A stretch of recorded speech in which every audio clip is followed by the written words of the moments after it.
Hello friends, how are you all? Today we are going to start Standard 6 Gujarati chapter number 7 પગલે પગલે.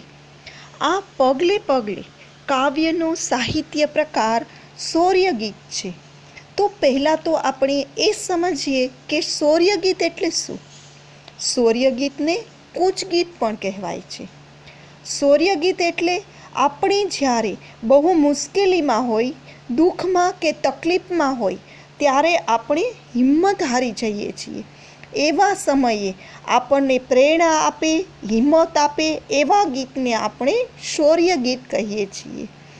અને એવું જ એક સરસ મજાનું શૌર્ય ગીત આપણે જોઈએ તે છે પગલે પગલે. આ પગલે પગલેના કવિ છે સંતબાલ અને તેનો જન્મ 26/8/1904 અને મૃત્યુ 26/3/1982 થયું હતું. સંતબાલનો જન્મ મોરબી તાલુકામાં આવેલા ટોળ ગામમાં થયો હતો. સંતબાલનું સંસારી નામ શિવલાલ હતું. તેઓ ક્રાંતિકારી જૈન સંત હતા. તેમણે જૈન ધર્મ, ભારતીય દર્શનો તેમજ આધ્યાત્મક વિષયક વિપુલ સાહિત્ય સર્જન કર્યું છે. સમાજ ઘડતરના કાર્યો પણ તેમણે કર્યા છે. તેમની પ્રેરણાથી ગુજરાત અને મહારાષ્ટ્રમાં કેટલીક સંસ્થાઓ મુનિશ્રીના આદર્શ પ્રમાણે કાર્ય કરી રહી છે. અને તેમણે 10 જેટલા પુસ્તકો આપ્યા છે કે તે છે સર્વધર્મ પ્રાર્થના, વિશ્વ વાત્સલ્ય મહાવીર, બ્રહ્મચર્ય સાધના, ધર્માનુબંધ, વિશ્વ દર્શન. આવા તેમણે પુસ્તકો આપ્યા છે. તો હવે આપણે આ કાવ્યની પરિચય થોડોક મેળવીએ. પ્રસ્તુત શૌર્ય કૂચ ગીતમાં કવિએ ડગલે ને પગલે આગળ વધવાનું કહ્યું છે. જીવનના માર્ગમાં મુશ્કેલી આવે તેનો સામનો કરી જીવન પંથને ઉજાડવાનું કહેવામાં આવ્યું છે. તમારા જીવનમાં ગમે તેવી વિકટ પરિસ્થિતિ આવે પણ તમારે હિંમત હારવાની નથી.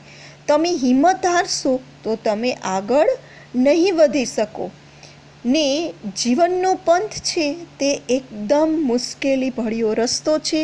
તો તમારે હિંમત રાખીને તે રસ્તે આગળ વધવાનું છે. તો હવે ફ્રેન્ડ્સ, આપણે આ કાવ્યની સમજૂતી સમજીએ. પગલે પગલે સાવધ રહીને પ્રેમળતા પ્રગટાય. પગલે પગલે સાવધ રહીને, સાવધ એટલે સાવચેત, ખબરદાર. પહેલી પંક્તિમાં જ કવિએ બહુ સરસ વાત કરી છે. સાવધ રહીને એટલે કે સાવધાન રહીને, એકદમ એલર્ટ રહીને તમે એક ડગલું મૂકો ને તેની સાથે સાથે તમે તમારી આજુબાજુમાં પ્રેમળતા પ્રગટાવતા જાઓ. એટલે કે બધાની સાથે તમે પ્રેમ ભાવ રાખતા જાઓ. એકદમ સાવધ થઈને અને પ્રેમ ભાવથી તમારે આગળ વધવાનું છે. તમારે પ્રેમાળ બનવાનું છે અને પ્રેમળતા ફેલાવવાની છે. જીવનમાં ડગલે ને પગલે આવતી અડચણો, મુશ્કેલીઓ તેમજ દુઃખો સામે લડતા પ્રેમાળતા જ એકમાત્ર અમોઘ શસ્ત્ર છે. દુઃખો સામે લડવા માટેનું આ એક જ અમોઘ શસ્ત્ર છે. અને એ અમોઘ શસ્ત્રથી આપણા વ્યવહારમાં સુગંધ ફેલાવીને જીવનને સાર્થક કરવા માટે કવિ અહીં આપણને પ્રેમાળતા ફેલાવાનું કહે છે. અને બીજું શું કહે છે કે અંતરને અજવાળી વીરા પંથ તારો કાપીએ જા. અંતર એટલે હૃદય, મન. તમારા અંતરને અજવાળવાનું એટલે કે ભીતરનું જે સત્ય તમારી અંતરમાં જે અજવાળું છે એટલે કે ભીતરનું જે સત્ય છે એ સત્યનો પ્રકાશ તમારે આજુબાજુ ફેલાવવાનો છે. તમારા મનને એકદમ સ્વચ્છ રાખીને તમારે શું કરવાનું છે? પંથ તારો કાપીએ જા એટલે કે તારો જે માર્ગ છે તે તું પાર કરી જા, આગળ વધી જા. અને આ રસ્તે આગળ વધીએ ત્યારે શું આવે છે? કાંટા આવે, કંકણ આવે, ધોમ ધગતી રેતી આવે. એટલે કવિ અહીંયા કહે છે કે કાકરારૂપી અડચણો આવશે અને ધોમધકતી રેતી એટલે કે તડકામાં તપેલી રેતી તારા માર્ગમાં આવશે અને ખાંડાની ધારે ને ધારે ધૈર્ય ધરી ચાલ્યો જા, દુર્ગમ પથ કાપીએ જા. તારા જીવનમાં ખૂબ જ કસોટી આવે, મુશ્કેલી આવે અને કદાચ તારે ખાંડાની ધારે જવું પડે તો પણ તું ચાલ્યો જા. કાંટા આવે, કંકણ આવે. કાંટા આવે એટલે કે કોઈ અડચણ આવશે રસ્તામાં અને કાકરા એટલે મુશ્કેલીઓ આવશે અને ધોમધકતી રેતી આવે એટલે કે તારી પાસે એવી વિકટ પરિસ્થિતિઓ પણ આવશે અને આ ગમે તે હોય પણ તેમાં તારે શું કરવાનું છે? ખાંડાની ધારે ને ધારે ધૈર્ય ધરી ચાલતો જા. એટલે કે તારે ખાંડાની ધાર, ખાંડું એટલે તલવાર, તલવારની ધાર ઉપર તમારે જો તલવારની ધાર પર ચાલવાનું હોય તો પણ તારે ધૈર્ય રાખીને, ધીરજ રાખીને તારે ચાલતું રહેવાનું છે. અને આ પંથ, આ કેવો પંથ છે? દુર્ગમ પંથ કાપીએ જા. દુર્ગમ એટલે મુશ્કેલીવાળો પંથ. આ મુશ્કેલીવાળો પંથ તારે કાપવાનો છે. એટલે કે મુશ્કેલીનો જે સમય છે એ તારે કાપવાનો છે. કોઈ પણ મુશ્કેલી આવે પણ તું તો તારે રસ્તે આગળ વધતો જ જા. તારો રસ્તો તું છોડતો નહીં અને તારા દુર્ગમ માર્ગના, મુશ્કેલીભર્યા માર્ગમાં તું આગળ વધતો જા. અને આવી વખતે તારે શું કરવાનું છે? હિંમત તારી ખોતો ના, સ્વાર્થ સામે જોતો ના, શિસ્ત શાંતિને સેવાનો તું પાઠ સૌને આપીએ જા, દુર્ગમ પંથ કાપીએ જા. અહીંયા કવિ કહે છે કે તારે હિંમત ખોવાની નથી, એટલે કે હિંમત જાળવી રાખવાની છે અને સ્વાર્થ સામે જોતો નહીં, કે તું તારો સ્વાર્થને જોતો નહીં. કારણ કે પોતાનો સ્વાર્થ જોવાથી માણસ જે ધાર્યું કામ હોય છે ને તે પૂરી ઈમાનદારીથી કરી શકતો નથી. તેથી જ કવિ સ્વાર્થ સામે જોવાની ના પાડે છે અને શિસ્ત શાંતિને સેવાનો તું પાઠ સૌને આપતો જા. અને તું બધાને કેમ શિસ્તમાં રહેવાય, કેવી રીતે શાંતિથી રહેવાય અને બીજાની સેવા કેવી રીતે કરાય તેનો તું પાઠ બધાને આપતો જા. આ દુર્લભ એટલે કે મુશ્કેલીના સમયમાં જે તે રસ્તે તું તારો રસ્તો કાપતો જા. દુર્ગમ પથ કાપીએ જા એટલે કે દુર્ગમ મુશ્કેલીનો સમયનો જે રસ્તો છે તે તું કાપતો જા. તારા જીવનને એવું બનાવ કે તમારામાંથી બીજાને શિસ્ત, શાંતિ અને સેવાનો પાઠ મળે. એવું સરસ આ કાવ્યમાં કવિએ કીધું છે કે જીવનના દરેક પગલે જ્યારે જ્યારે તું આગળ વધીશ ત્યારે આ બધું જ યાદ તારે રાખવાનું છે અને એકદમ સાવધ થઈને આગળ તારે વધવાનું છે. અહીંયા આગળ આપણને શબ્દ સમજૂતી આપી છે તે જરા જોઈએ. ધોમ એટલે સૂર્ય, સખત તડકો. ખાંડું એટલે તલવાર અને ધૈર્ય એટલે ધીરજ. દુર્ગમ એટલે મુશ્કેલ માર્ગ અને શિસ્ત એટલે આજ્ઞા કે જીવન કે નિયમમાં રહેવું તે. હવે અહીંયા આપણને ભાષા સજ્જતામાં સંજ્ઞા વિશે આપ્યું છે.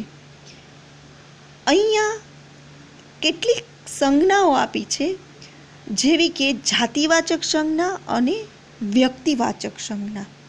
ઝાડ, નદી, પર્વત, સરોવર, પશુ, પંખી, નગર, ગામ, શાળા, ફૂલ, આ બધું શું છે? તો આ બધી જાતિવાચક સંજ્ઞા છે. ફ્રેન્ડ્સ, એક જાતિવાચકની વ્યાખ્યા જોઈ લઈએ કે જાતિવાચક સંજ્ઞાની અંદર આખી જાતિને દર્શાવવામાં આવે છે. સંજ્ઞા એટલે કે નામ. અહીંયા આપણે આ બધા નામ જોયા તે શું છે? આ બધા એક આખી જાતિનો બોધ કરાવે છે, તેને બતાવીએ છીએ. તો જુઓ, ઝાડ, તો ઝાડની અંદર દરેક પ્રકારના ઝાડ આવી જાય છે, જેમ કે લીમડો, પીપળો, આંબો, આ બધા જ ઝાડ આમાં આવી જાય છે. કોઈ સ્પેસિફાઈ નથી કર્યું કે આ કયું ઝાડ છે, માત્ર ઝાડની જાતિ બતાવી છે. હવે આગળ જુઓ કે પર્વત છે, તો પર્વત તો ઘણા બધા હોય. અહીંયા પર્વત એટલે પર્વતમાં બધી જ જાતના પર્વત આવી જાય છે, જેમ કે હિમાલય, ગિરનાર, શેત્રુંજય, એવું કોઈ પણ ડુંગર હોય તે બધા જ આમાં પર્વતમાં આવી જાય છે. આવી રીતે બધા જ પ્રકારના પર્વતો હોય તેને આખી પર્વતની જાતિ બતાવી દીધી છે, એક જાતિનો બોધ કરાવ્યો છે. તો આ બધાને આપણે શું કહીએ છીએ? તો પર્વત એ જાતિવાચક સંજ્ઞા છે, તે જાતિ બતાવે છે. તેવી જ રીતે પશુની અંદર ઘણા બધા પશુઓ આવી જાય છે, જેમ કે ગાય આવે છે, બકરી આવે છે, ભેંસ આવે છે. પણ એ બધાને શું કહેવાય? તે બધાનું નામ શું છે? કે પશુ, એ એની જાતિ બતાવે છે. પશુ એ પણ એક જાતિવાચક સંજ્ઞા છે. એવી જ રીતે આગળ જોઈએ કે પક્ષી, નગર, ગામ, શાળા, ફૂલ, નદી, આ બધા જ જાતિવાચક સંજ્ઞા છે. તેવી રીતે નગર, ગામ, ફૂલ, શાળા આ બધા આવે છે, તેને પણ મૂળ નામ હોય છે. હવે એક પક્ષી એમાં આપણે પોપટ, કાબર, ચકલી એવી વગેરે હોય છે, પણ બધાની જાતિ શું છે? એક જ પક્ષી. આપણે જ્યારે ચકલી, પોપટ બધાની વાત કરવી હોય ને ત્યારે આપણે એને પક્ષી કહીએ છીએ. સ્પેસિફાઈડ નથી કરતા કે આ ચકલી છે, આ કબૂતર છે. તો આ બધા જાતિવાચક સંજ્ઞા છે.